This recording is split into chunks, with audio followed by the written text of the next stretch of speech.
mengucap selamat pesta Natal dan Tahun Baru untuk kita semua. Dalam sukacita kelahiran Kristus, kita bersyukur atas rahmat-Nya yang terus mempersatukan kita sebagai umat Allah di Keuskupan Labuan Bajo.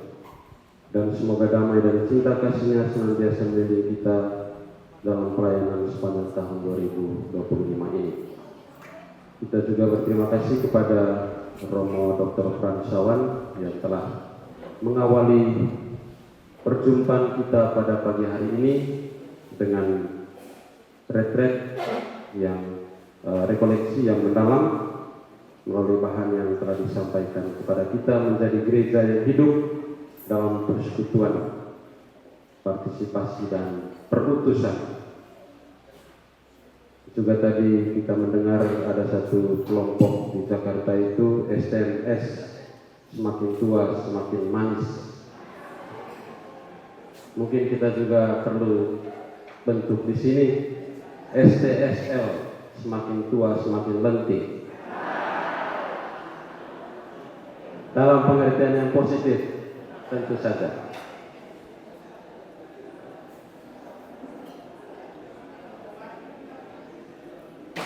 Baik, kita bersyukur dan berterima kasih karena di awal perjalanan keuskupan kita, gereja menghadiahkan dua momentum penting dan luar biasa, sehingga kita sebetulnya tidak sulit untuk mencari inspirasi bagi kita untuk memulai melangkah sebagai sebuah keuskupan baru. Yang pertama tentu saja Sinode Universal yang prosesnya memakan waktu kurang lebih 2 atau 3 tahun dan ditutup pada Oktober tahun lalu, dan ada begitu banyak inspirasi yang dimunculkan di sana yang pada intinya ajakan Paus Fransiskus agar menjadikan sinodalitas sebagai jalan baru menggereja, jalan baru untuk membangun apa yang tadi disampaikan oleh Frans, tubuh Kristus di tengah dunia dan di tengah kehidupan kita. Momentum kedua tentu saja yang akan kita mulai pada tahun 2025 ini, yaitu tahun jubileum dengan temanya itu Peziarah Pengharapan. Saya pikir dua momentum ini adalah sebuah rahmat bagi kita, keuskupan baru yang sedang mencari-cari bentuk terbaik yang tentu saja kita harapkan untuk mulai melangkah bersama sebagai gereja, sebagai tubuh Kristus. Sebagai keuskupan baru kita dipanggil untuk merenungkan dan merumuskan langkah-langkah dalam mewujudkan gereja yang signifikan tetapi juga relevan, sekaligus sinodal dan partisipatif. Kata yang sering kita dengar dan juga sudah beberapa kali didengungkan dalam pertemuan pada pagi hari ini, mulai dari ketua panitia juga dalam rekoleksi tadi, sinodalitas, partisipasi, solidaritas. Juga mungkin ada beberapa romo pastor yang bawa tas juga di sini. Isinya mungkin banyak proposal atau surat-surat penting di dalam. Ada juga dompet. Kalau dompet kosong ya bisa diisi dengan keyakinan. Atau mana Romo? Dan kita menyambut baik inisiatif dari tim pastoral kita yang membingkai pertemuan pastoral ini dengan tema pastoral tata kelola partisipatif, persekutuan, partisipasi dan perutusan. Tema ini sejalan dengan visi yang tadi sudah dikutip juga dari Paus Fransiskus tentang gereja sinodal, berjalan bersama. Tema Pilgrims of Hope dalam tahun jubileum 2025 juga mengingatkan kita bahwa perutusan umat beriman adalah untuk menjadi saksi harapan di tengah tantangan dunia. dari harapan. Dengan tata kelola pastoral partisipatif, kita mewartakan kasih dan keadilan Kristus, khususnya bagi mereka yang membutuhkan. Karena ada juga yang tidak membutuhkan. Kita paksa supaya mereka butuh, habis waktu kita. Padahal mereka tidak butuhkan. Jadi di sini khususnya bagi mereka yang membutuhkan. Sebagai pesiara harapan, kita melangkah bersama menuju dunia yang lebih baik, penuh damai dan kemuliaan Allah, sambil aktif berpartisipasi dalam persekutuan, pelayanan, dan pewartaan kabar baik. Tema pastoral tata kelola partisipatif menjadi panggilan bagi kita untuk memperkuat sinodalitas dalam gereja. Persekutuan yang kokoh dalam iman akan memampukan kita untuk lebih aktif dalam berbagai kegiatan pastoral yang mendukung kesejahteraan umat dan memperkuat solidaritas. Partisipasi ini juga menyentuh aspek tata kelola pastoral, di mana setiap anggota gereja memiliki peran penting dalam pengelolaan bersama. Beberapa pokok pikiran dapat kami kemukakan dalam input singkat ini. Yang pertama, tadi sudah didalami dalam rekoleksi tadi, gereja sebagai persekutuan. Gereja sebagai persekutuan umat Allah adalah panggilan inti kehidupan kita. Sudah ditegaskan juga dalam Lumen Gentium, gereja adalah tanda dan sarana persatuan mesra dengan Allah dan kesatuan seluruh umat manusia. Ada kata mesra di situ. Jadi tidak hanya persatuan, tapi mesra. Ada lagu kemesraan ini. Kemarin didatak bahwa Pastor Korki menyanyikan lagu kemesraan bersama orang-orang muda Santekan. Lagu kemesraan ini janganlah cepat berlalu. Jadi ada kata mesra, tidak hanya sekedar persatuan. Meskipun kita juga harus minta pandangan dari para teolog, ini juga ya untuk menjelaskan mesra yang dimaksudkan di sini apa, supaya jangan disalah mengerti. Kalau dibawa dalam hubungan antar manusia ya, kalau mesra dengan Allah itu luar biasa, kita bisa minta pandangan dari Romo Pastor Korki Katedral. Tetapi yang dengan manusia ini perlu penjelasan lebih jauh. Tetapi persekutuan di sini bukan hanya struktur. Kadang-kadang kita berpikir persekutuan ini hanya struktur, hanya susunan. Padahal di dalam persekutuan itu ada banyak juga aspek yang lain, aspek relasional, aspek pengalaman iman. Nah, kadang-kadang itu sifatnya tidak terlihat, kualitatif. Dan kadang-kadang kita terjebak untuk melihat persekutuan itu hanya dari aspek struktur, institusional. Tidak melihat aspek pengalaman, perjumpaan, dan pergulatan iman yang ada di sana. Dan persekutuan ini diekspresikan atau diwujudkan dalam banyak aksi, dalam banyak pengalaman, dalam banyak perjumpaan. Dan pada intinya dalam persekutuan ini, anggota gereja dipanggil untuk saling mendukung, mendengarkan, dan bekerja sama. Suportif, jadi persekutuan yang suportif. Kasih Allah menjadi fondasi yang memperkokoh persekutuan ini, sehingga gereja mampu menjadi saksi yang hidup akan kehadiran dan karya Allah di tengah dunia yang terus berubah. Beberapa pemikir melihat bahwa dunia ini, mereka melihat dan menyebutnya sebagai dunia yang cair, modernitas cair mereka bilang. Melihat dunia ini dalam konteks dinamika yang sudah radikal. Dan identitas persekutuan gereja menghadapi tantangan karena perubahan yang cepat dan ada banyak ketidakpastian yang kita hadapi. Dunia dalam konteks ini membutuhkan komunitas yang mampu menawarkan stabilitas, makna, dan harapan. Jadi di tengah dunia yang begitu cair, masih dibutuhkan komunitas yang menawarkan stabilitas, makna, dan harapan.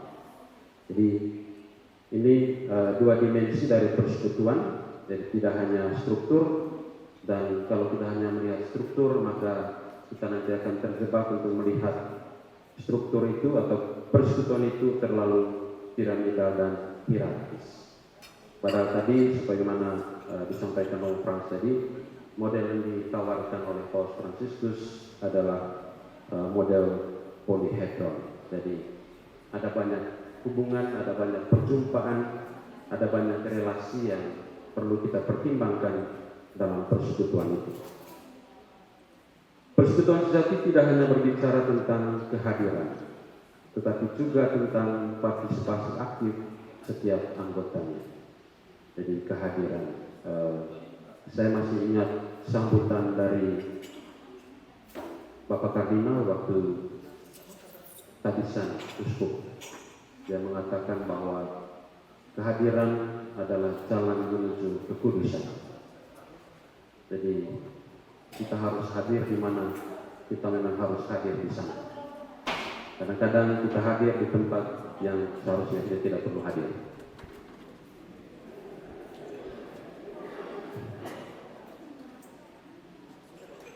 Atau tidak hadir di mana seharusnya kita hadir. Jadi makna kehadiran itu menurut Bapak Kardinal bisa menjadi jalan untuk menuju kekudusan, dan kita semua dipanggil untuk hadir. Kita yang berkumpul di sini adalah para pelayan umat, para pelayan pastoral, dan kita memiliki narasi-narasi kehadiran. Di paroki ada kehadiran ke KBG, ke stasi, ada program-program rutin mengunjungi keluarga, mengunjungi komunitas basis, mengunjungi stasi, dan menurut saya itu hal yang luar biasa yang harus terus kita pertahankan. Jadi persekutuan tanpa kehadiran ia akan menjadi sebuah struktur yang mungkin tidak hangat, gitu ya. Jadi anti kemesraan kalau dalam bahasa Lumen Gentium tadi. Karena itu keterlibatan semua pihak, teristimewa kaum muda. Dalam beberapa kunjungan ke paroki, ke komunitas, kita bergembira sekali karena ada banyak anak-anak dan orang muda yang datang dan berkumpul baik dalam perayaan Ekaristi ataupun dalam kegiatan-kegiatan yang lain. Banyak sekali orang-orang muda, dan rupanya memang kita harus berpikir sebagaimana gagasan tentang bonus demografi itu yang akan terjadi 10 tahun dari sekarang. Mungkin kita juga sedang mempersiapkan sebuah gereja bonus demografi yang bentuknya akan dimulai pada 2035, 10 tahun dari sekarang, ketika generasi muda ini akan menjadi generasi produktif. Seperti apakah gereja pada saat itu? Pertanyaannya, bagaimana ruang yang kita sediakan bagi mereka dalam menggereja, dalam membangun tubuh Kristus? Itu salah satu elemennya. Tentu ada banyak juga elemen-elemen yang lain, perempuan, kelompok marginal, tadi itu yang disampaikan tadi Romo Frans, pelayanan khusus kalau saya tidak salah, seperti itu, yang mencerminkan wajah gereja yang inklusif, dinamis, dan relevan bagi dunia yang terus berubah. Yang kedua, sinodalitas dan partisipasi, jalan menuju gereja yang hidup. Paus Fransiskus menekankan pentingnya sinodalitas sebagai jalan yang Allah harapkan dari gereja pada milenium ketiga. Dari sinodalitas ini dalam refleksi Paus Fransiskus adalah sesuatu yang diharapkan oleh Tuhan sendiri yang harus dilakukan gereja pada milenium ketiga. Sinodalitas adalah ekspresi gereja yang mendengar, tetapi juga berbicara, membicarakan apa yang dia sudah dengar, dan bertindak bersama, di mana seluruh umat Allah berpartisipasi aktif dalam kehidupan dan misi gereja. Paus menegaskan bahwa gereja yang sinodal melibatkan seluruh umat sebagai subjek aktif dalam kehidupan pastoral. Hal ini tidak hanya memperkuat persekutuan, tetapi juga memastikan bahwa suara setiap individu, terutama yang berada di periferi atau pinggiran, didengar dan dihargai. Barangkali itu akan menjadi puncak dari ziarah gereja, kalau mereka yang berada di pinggiran didengar dan dihargai. Itu juga yang menjadi fokus utama dari Sinode Universal yang berproses dalam 2 atau 3 tahun itu, terutama untuk mendengar suara mereka yang ada di pinggiran, di periferi. Kita pun termasuk di periferi. Kalau dibandingkan mungkin dengan pusat, kita di periferi. Tetapi di dalam kehidupan kita ada juga yang di periferi. Periferi di dalam periferi. Seperti itu. Jadi narasi kisah periferi ini selalu ada di mana-mana. Dan seharusnya kesadaran itu menjadi semakin kuat ketika kita menemukan diri juga sebagai bagian dari periferi atau pinggiran itu sendiri. Dalam konteks gereja, setiap anggota atau umat dari yang terkecil hingga yang paling terpandang memiliki peran unik dalam membangun komunitas iman. Partisipasi ini tidak hanya memperkuat struktur gereja, tetapi juga mencerminkan semangat kolegialitas dan solidaritas. Gereja Keuskupan Labuan Bajo secara khusus selama pastoral ini mudah-mudahan dapat mengadopsi model yang dikembangkan di beberapa tempat itu, yang disebut dengan model lingkaran pendengar, listening cycle, lingkaran pendengar. Sebelum orang masuk SD kelas 1 ada fase pendengar, dia hanya dengar saja. Paus Fransiskus juga minta sesekali kita sebagai pendengar, meskipun bicara juga perlu, tapi pembicaraan itu adalah hasil dari kita saling mendengar. Mungkin di situ intinya, bukan berarti tidak bicara ya, tapi listening cycle ini, lingkaran pendengar ini adalah sebuah model baru untuk mulai membangun sinodalitas itu. Jadi kita saling mendengar, bertukar pikiran, membangun diskursus, membagikan pengalaman, narasi-narasi baik, juga narasi-narasi yang kurang baik, kegagalan, sehingga kita bisa menemukan inti-inti apa saja yang bisa kita kembangkan dalam kehidupan gereja kita. Model ini memungkinkan komunitas basis gerejawi KBG menjadi pusat pengambilan keputusan pastoral.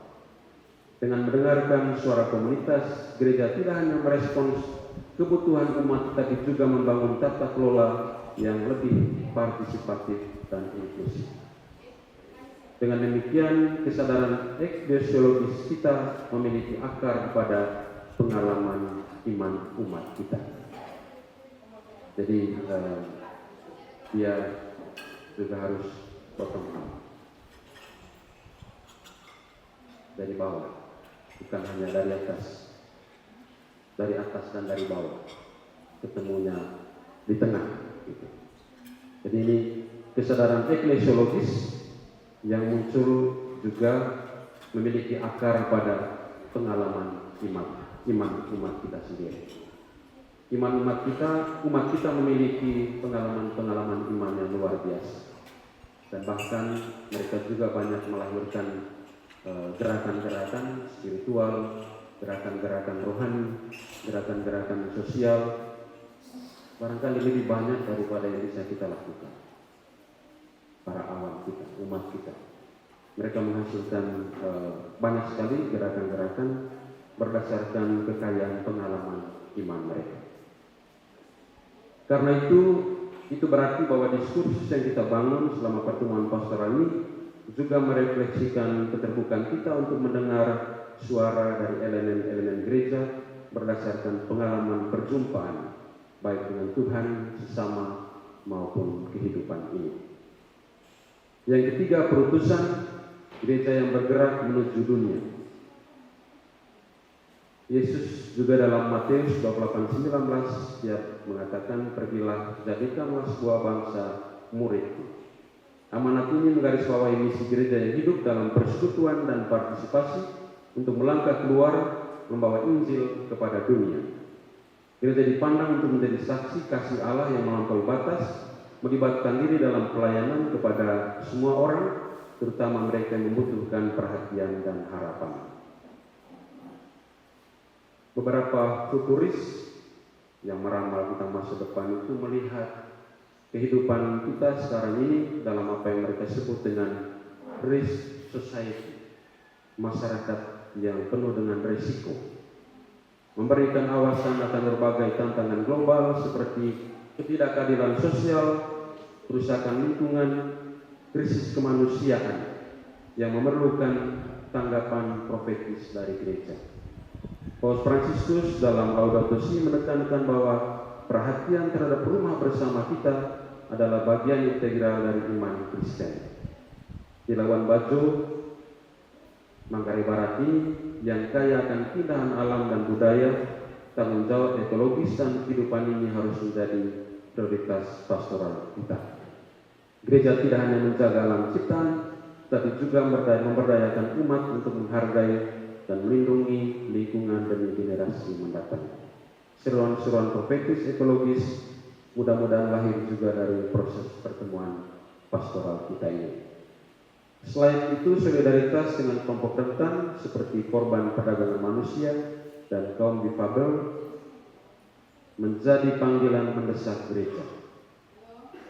Di kawasan Labuan Bajo ini ada juga sejumlah komunitas yang memberi perhatian khusus bagi kelompok-kelompok rentan.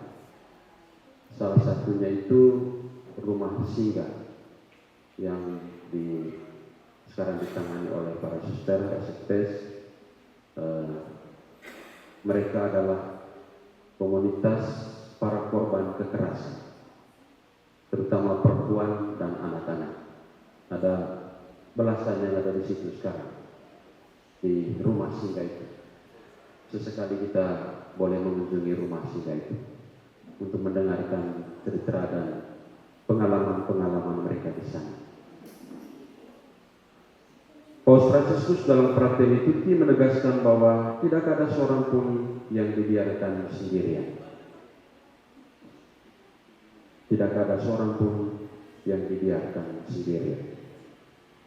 Gereja menjalankan misi dengan bawa terang harapan kepada mereka yang terpinggirkan dan menghormati serta melindungi martabat setiap manusia. Dengan mengintegrasikan tanggung jawab ekologis dan solidaritas kemanusiaan, gereja dapat mewujudkan inti sebagai kabar baik yang relevan dan transformatif di dunia masa kini. Dari gagasan-gagasan yang sudah disampaikan ini, baik dari Paus Fransiskus juga tadi disampaikan oleh Romo Frans kepada kita, ada juga 3 kata kunci yang mungkin kita bisa dalami sepanjang pertemuan pastoral ini. Kata sinodalitas, solidaritas, dan soliditas. Pokoknya tas semua diakui. Gereja yang sinodal, berjalan bersama itu sebagai titik berangkat kita bersama. Sebagai titik berangkat kita bersama, gereja yang sinodal dengan 2 arah utama perhatian kita agar gereja itu menjadi solid. Soliditas itu adalah hal yang penting untuk dicapai dari sinodalitas sebagai ranah forum internum kita ke dalam, tetapi yang kedua juga harus ditujukan kepada solidaritas dalam ranah terutama forum eksternum dalam perjumpaan kita dengan kehidupan yang lebih luas. Jadi mudah-mudahan pekerjaan-pekerjaan pastoral kita selama setahun ke depan ini dalam tata kelola pastoral ini benar-benar mencerminkan konsep-konsep kunci, harapan-harapan kunci kita yang sudah kita gaungkan dalam pertemuan pastoral ini. Kita juga perlu melihat tantangan dan peluang yang kita hadapi sebagai keuskupan baru. Ada sejumlah tantangan dan peluang yang kita hadapi sekarang ini. Yang pertama tentu saja dari dinamika turisme yang menjadi, katakanlah menjadi driver dari perubahan sosial, ekonomi, bahkan politik dan budaya di Manggarai Barat, di Keuskupan Labuan Bajo ini melalui turisme atau pariwisata. Pariwisata ini menjadi simpul utama dari semua perubahan yang terjadi sekarang ini, dan gereja mesti hadir sebagai bagian utama dan penting juga dari proses-proses kepariwisataan yang sedang berlangsung sekarang ini, baik sebagai suara moral, pelayanan kasih, maupun juga dalam kegiatan-kegiatan advokasi kebijakan yang mendukung keadilan sosial dan menjaga keberlanjutan lingkungan hidup di kawasan ini.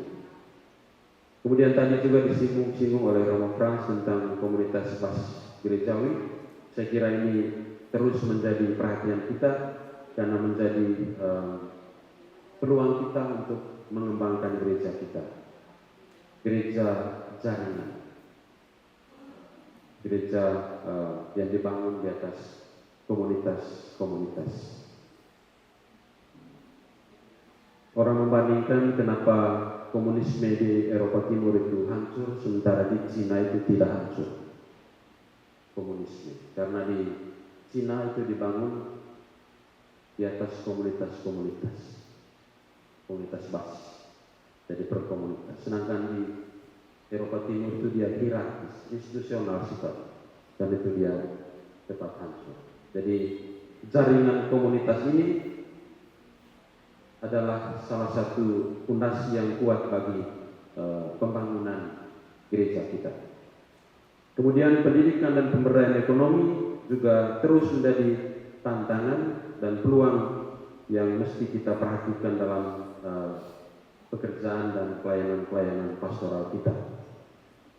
Gereja dapat memainkan peran kunci dengan menyediakan program pendidikan non-formal, pelatihan keterampilan, dan dukungan ekonomi bagi kelompok-kelompok rentan. Tetapi tentu kita tidak bisa berjalan sendiri dalam konteks ini.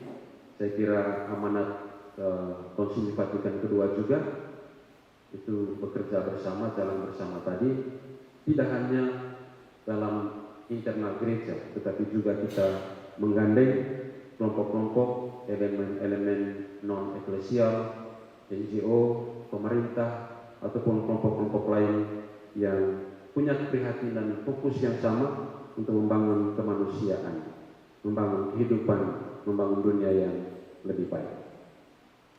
Beberapa langkah praktis yang bisa kita lakukan. Yang pertama, mudah-mudahan pertemuan pastoral ini juga bisa menghasilkan sebuah peta pastoral, pemetaan pastoral, untuk mengidentifikasikan kebutuhan-kebutuhan mendesak di setiap wilayah atau klaster-klaster pelayanan kita. Jadi bukan hanya sekedar membuat checklist kegiatan-kegiatan pastoral, tetapi juga untuk mendalami pengalaman-pengalaman pastoral yang telah kita lakukan bersama. Jadi gereja ini adalah komunitas kuantitatif sekaligus komunitas kualitatif. Ada banyak pengalaman pastoral yang tidak bisa kita ukur dengan angka. Tetapi pengalaman-pengalaman itu bisa mengekspresikan sukacita dan kegembiraan. Jadi kita harus tetap menjaga keseimbangan pengalaman pastoral kita, agar kita tidak jatuh di dalam sebuah penghambaan kualitatif tapi tanpa ukuran, atau ukuran tapi tanpa makna kualitatifnya. Jadi kita berusaha membangun gereja kita dalam pengalaman-pengalaman pastoral, tetapi yang juga bisa terukur. Yang kedua, penting juga bagi kita agar formasi pelayanan dan kepemimpinan pastoral terus kita galakkan. Memang ini akan menjadi perhatian kita bersama sepanjang tahun 2025 ini. Mudah-mudahan kita bisa melakukan sejumlah pendalaman kapasitas kita sebagai pelayan-pelayan pastoral, baik sebagai imam maupun sebagai awam di paroki dan juga di komunitas-komunitas kita. Kemudian kolaborasi lintas sektor. Kalau dalam dunia pendidikan tinggi dikenal dengan yang disebut dengan kolaborasi pentahelix. Kolaborasi pentahelix ini kolaborasi dengan berbagai elemen, pemerintah, swasta, komunitas, media, dan sebagainya. Jadi Paus Fransiskus ini ketika dia mengemukakan gagasannya tentang gereja sinodal, saya pikir karena dia menangkap dengan baik perubahan-perubahan sosial yang terjadi dengan cepat, baik pada level global maupun pada pengalaman-pengalaman yang lebih lokal, di perjumpaan-perjumpaan dia ke beberapa kawasan. Dan budaya yang disebut dengan masyarakat jaringan itu memang menjadi satu perubahan atau fenomena yang sedang berkembang. Karena itu kolaborasi lintas batas gereja itu menjadi sebuah prasyarat juga bagi kesuksesan kita dalam pelayanan-pelayanan pastoral kita. Jadi mudah-mudahan juga program-program pastoral kita itu program-program pastoral yang kolaboratif, bukan program-program yang monolitik, tetapi kolaboratif. Kolaboratifnya tidak hanya antara pastor paroki dan DPP, DKP, tetapi kolaboratif juga dengan umat dan bahkan juga elemen-elemen di luar itu. Mudah-mudahan kita bisa temukan model-modelnya itu dalam pertemuan kita sepanjang 3 atau 4 hari ini. Kemudian yang berikut, pastoral ekologis masih terus menjadi menempati prioritas perhatian, tidak hanya untuk kita tetapi juga untuk secara global gereja ini ekologi tetap menjadi perhatian utama. Dan kita dalam hari-hari ini berhadapan juga dengan sekian banyak kebijakan yang masih memunculkan berbagai macam pertanyaan. Misalnya gagasan dari Presiden Prabowo untuk membuka lahan bagi bahan pangan, menurut dia 20 juta hektar di seluruh Indonesia, yang sekarang sudah mulai ditentang gagasan itu karena akan berdampak besar pada ekologi. Jadi akan dibuka 20 juta lahan baru dengan deforestasi yang mungkin tidak terkendali, dan bisa saja sebagian dari beberapa persentase dari 20 juta itu mungkin ada di Flores. Kita tidak tahu karena kita belum tahu pemetaannya di mana saja 20 juta hektar itu. Bisa saja beberapa persennya mungkin ada di Flores ini. Jadi tantangan ekologis ini juga terutama muncul dari kebijakan-kebijakan, dan mudah-mudahan kita juga bisa mengadvokasi kebijakan-kebijakan di level lokal yang lebih ramah dan yang lebih prospektif bagi lingkungan hidup kita.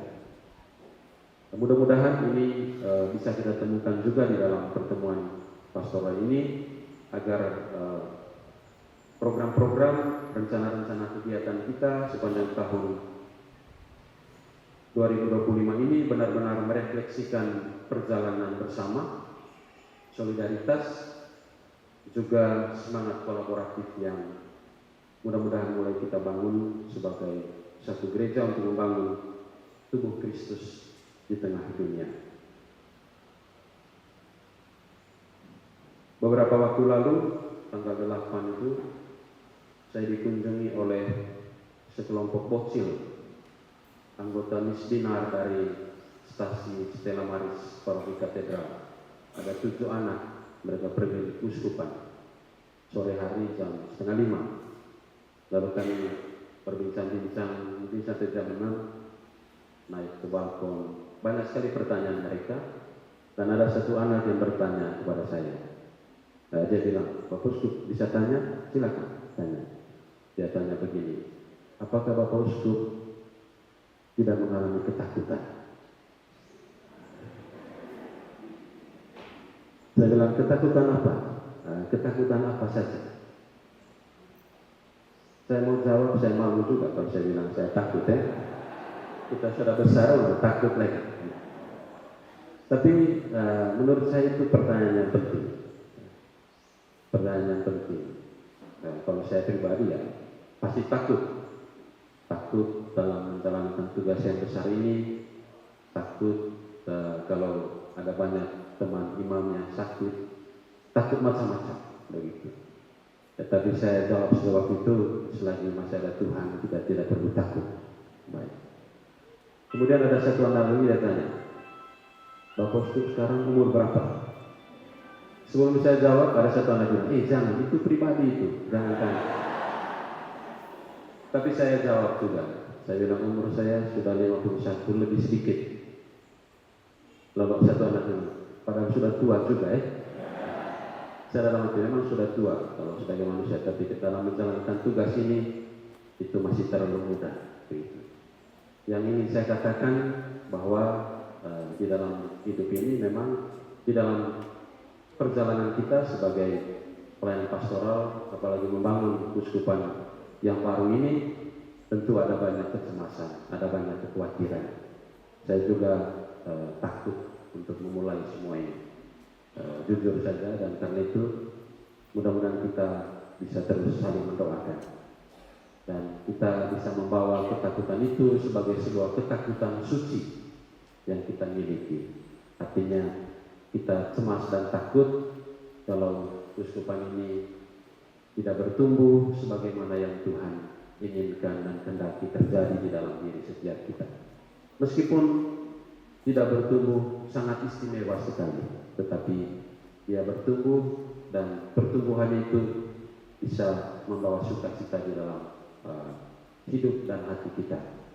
Kemudian ya tentu sebagai apapun kita, sebagai siapapun kita, junior, senior, kita semua dipanggil untuk terus menjadi bagian dari perjalanan bersama Uskupan Labuan Bajo yang kita cintai ini. Dan mudah-mudahan pertemuan pastoral yang kita jalankan untuk pertama kali ini selama 3 hari ini bisa menghasilkan rencana-rencana pastoral kita untuk membangun gereja Uskupan Labuan Bajo yang kita cintai ini, yang di dalamnya ada banyak sekali harapan, tapi juga ada banyak tantangan, tetapi tentu Tuhan punya rencana-rencana terindah bagi gereja Uskupan Labuan Bajo ini.